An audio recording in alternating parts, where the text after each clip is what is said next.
For over 25 years now, the Diablo series has evolved to contain substantial amounts of lore and narrative. From the four main games and their four expansions, to the incredible novels and comics books released over the years, this series is packed with rich mythology and extensive storytelling, capturing the multifaceted and continuing battle between good and evil, between the forces of heaven and hell.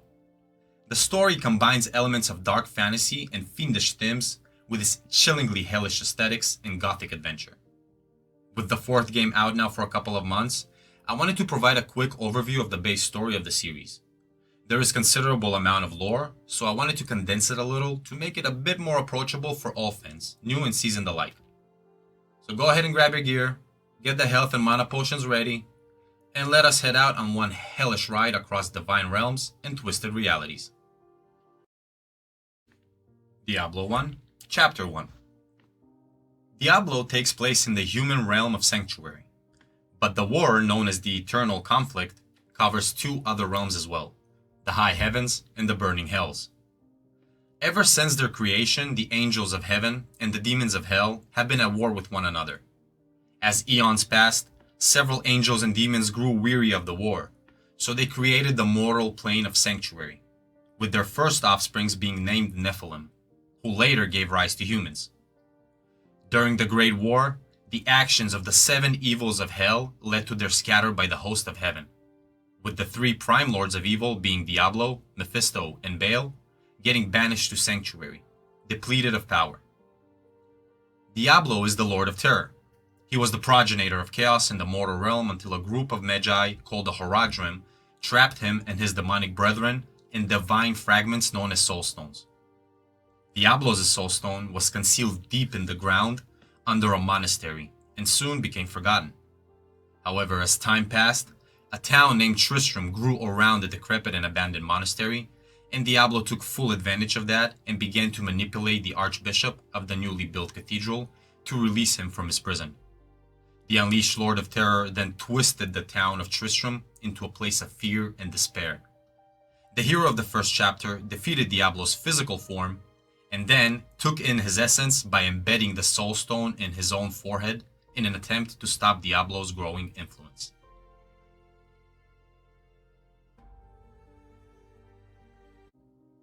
Diablo 2, Chapter 2.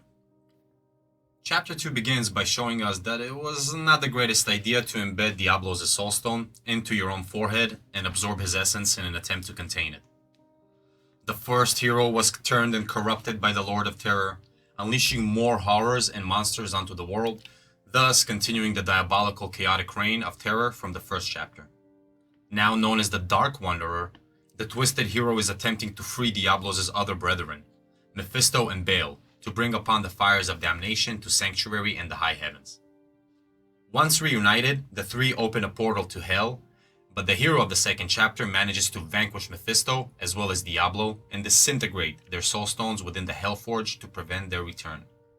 The last standing prime evil was Baal, Lord of Destruction, and after obtaining his own soulstone, he attempted to corrupt the heart of creation, the World Stone.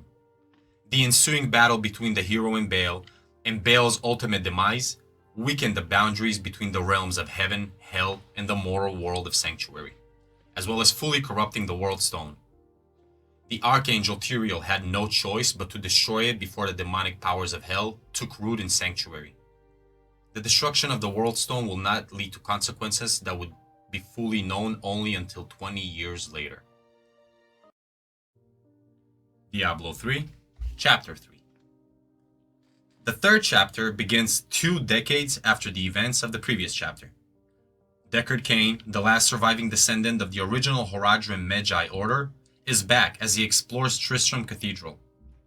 As he searches for answers about a prophecy, a falling star hits the building and creates a crater into which Deckard disappears.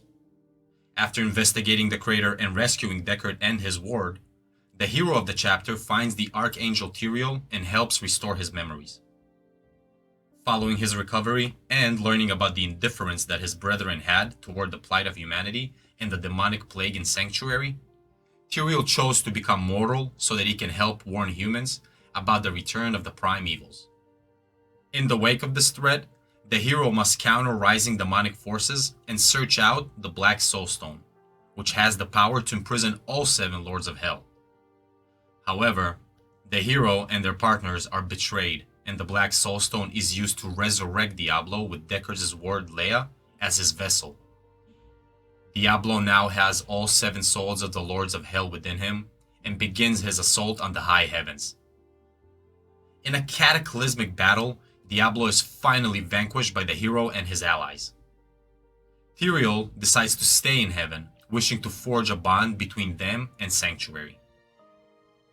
Now after the battle, Tyrael recovers the Black Soul Stone and tries to seal it in Sanctuary. But before he can do so, he is attacked and the stone is stolen by Malthael, the former Archangel of Wisdom, who now calls himself the Angel of Death.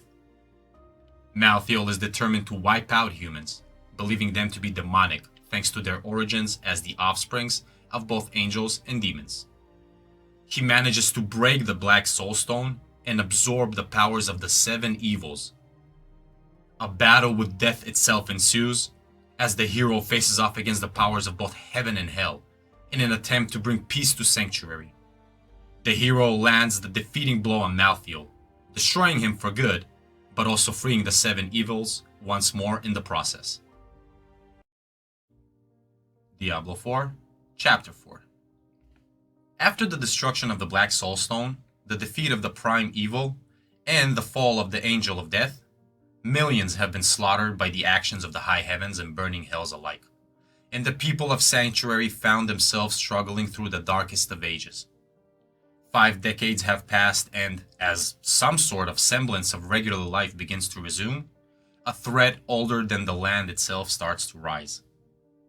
Lilith, daughter of Mephisto, the whisper progenitor of humanity, has been resurrected and brought forth to the realm of Sanctuary, the very plane she herself created along with the Archangel Inarius.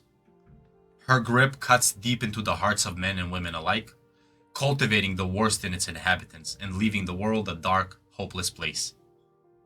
Lilith takes full advantage of the power vacuum the war has created, especially with the 7 evils being scattered across planes of existence. Her plan is to summon the 4 lesser evils to empower humanity against the 3 prime evils, and to consume the essence of Mephisto to use his power to conquer hell. The hero of this age, known as the Wanderer, must now face Lilith and the horrors she intends to unleash, to keep Sanctuary from drowning in blood and agony, and finally bring salvation to the mortal realm. Inarius, believing himself to be the only one who can stop this, confronts Lilith, only to be killed by her. The final battle takes place in hell itself, where the Wanderer faces Lilith and stops her twisted vision from coming to fruition. With both creators of Sanctuary now dead, and the essence of the Lords of Evil lingering in wait, the world now enters a time of unknown certainty, preparing and gathering heroes towards the battle to come that will shape reality itself. I hope you enjoyed this video, and thanks for spending your time with me. Until our next adventure, y'all stay classy.